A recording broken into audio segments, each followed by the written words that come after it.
തന്റെ കയ്യിലുള്ള വടികൊണ്ട് സവാദ് റളിയല്ലാഹു അൻഹുവിന്റെ വയറിൽ കുത്തിയതും സവാദ് റളിയല്ലാഹു അൻഹു തന്റെ കൈ വയറിൽ വെച്ചുകൊണ്ട് പറഞ്ഞു,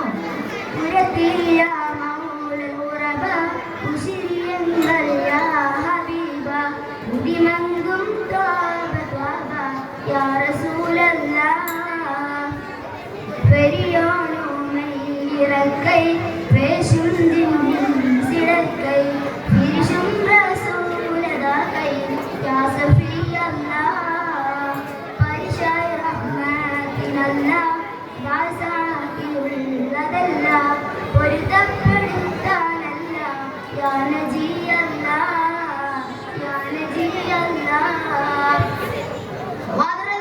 പറഞ്ഞു, അല്ലാഹുവിന്റെ റസൂലേ, വെട്ടിത്തിളങ്ങുന്ന മുത്തുനബിയെ, അങ്ങാണ് ഞങ്ങളോടെല്ലാം എല്ലാം, അങ്ങാണ് ഞങ്ങളുടെ ആവേശം. അല്ലാഹു ജിന്നിലേക്കും ഇൻസിലേക്കുമായി തങ്ങളെ നിയോഗിച്ചിരിക്കുന്നു. അല്ലാഹു പറയുന്നു, ലോകത്തിന് കാരണമായിട്ടില്ലാതെ തങ്ങളെ നാം നിയോഗിച്ചിട്ടില്ല.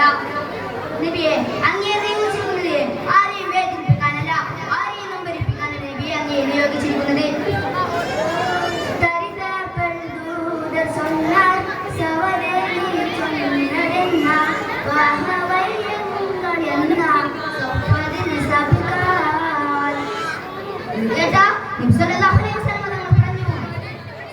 എന്താണ് നീ പറയുന്നത്? എന്താണ് ഈ പരിപാടിന് കാരണം? അങ്ങ് സൗഫ് ശരിപ്പെടുത്തുമ്പോൾ ഇടതുകാൽ കൊണ്ട് അല്പം മുന്തി നിന്നു എന്നത് ശരി തന്നെയാണ്. അത് ശരിയാക്കാൻ വേണ്ടി അങ്ങയുടെ കയ്യിലുള്ള വടികൊണ്ട് എന്റെ വയറിൽ കുത്തിയില്ല നബിയെ.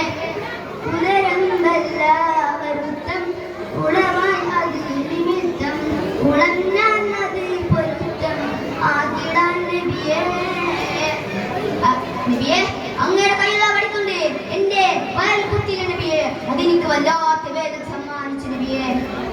എനിക്കത് പൊരുത്തപ്പെടാൻ കഴിയില്ല നബിയെ. ഞാനത് പൊരുത്തപ്പെടണമെങ്കിൽ അങ്ങയുടെ കയ്യിലുള്ള വടിയിൽ നിന്നിട്ട് തങ്ങളുടെ വയറിലേക്ക് കുത്താൻ എനിക്ക് അറിവാതില്ല.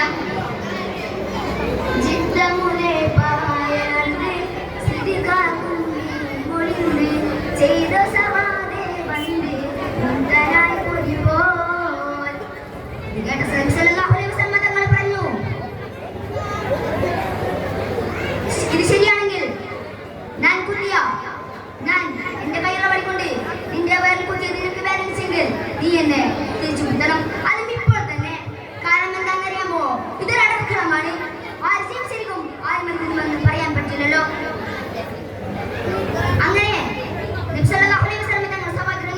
തന്റെ വയറിലേക്ക് കുത്താൻ അനുവാദം നൽകി. കഥ സുദീർഘമാണ്, ഞാൻ ചുരുക്കി പറയട്ടെ. പറഞ്ഞു, നബിയെ, അങ്ങയുടെ കയ്യിലുള്ള വടി എനിക്ക് തരണം. മാത്രമല്ല അങ്ങയുടെ കമീസ് ഒന്ന് ഉയർത്തണം. നബിയെ, അങ്ങനെ കുത്തിരിക്കുന്നത് ഒരു ശക്തമായ വയറിലേക്കാണ്.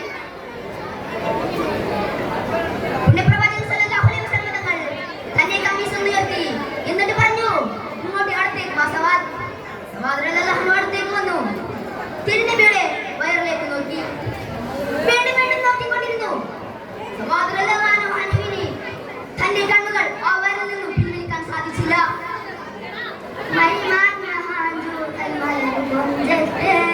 മതിപൂരണം കണ്ടേ പതിക്കരുത്തേ അയിനാത്തിരുപത്തനകത്ത് നോക്കി. റോസാപ്പൂവിനേക്കാൾ നേർമില്ലുമുള്ള മുല്ലപ്പൂവിനേക്കാൾ സുഗന്ധമുള്ള തിരുനബിയുടെ വയർ അതിവിശുപ്പാലൊട്ടിയിരിക്കുന്നു. ഇത് കണ്ട സവാദ് റളിയല്ലാഹു അൻഹു തന്റെ കയ്യിലുള്ള വടി ദൂരേക്ക് വലിച്ചെറിഞ്ഞു. എന്നിട്ട് സവാദ് റളിയല്ലാഹു അൻഹു കുട്ടികളെ പോലെ തേങ്ങി തേങ്ങി കരയാൻ തുടങ്ങി.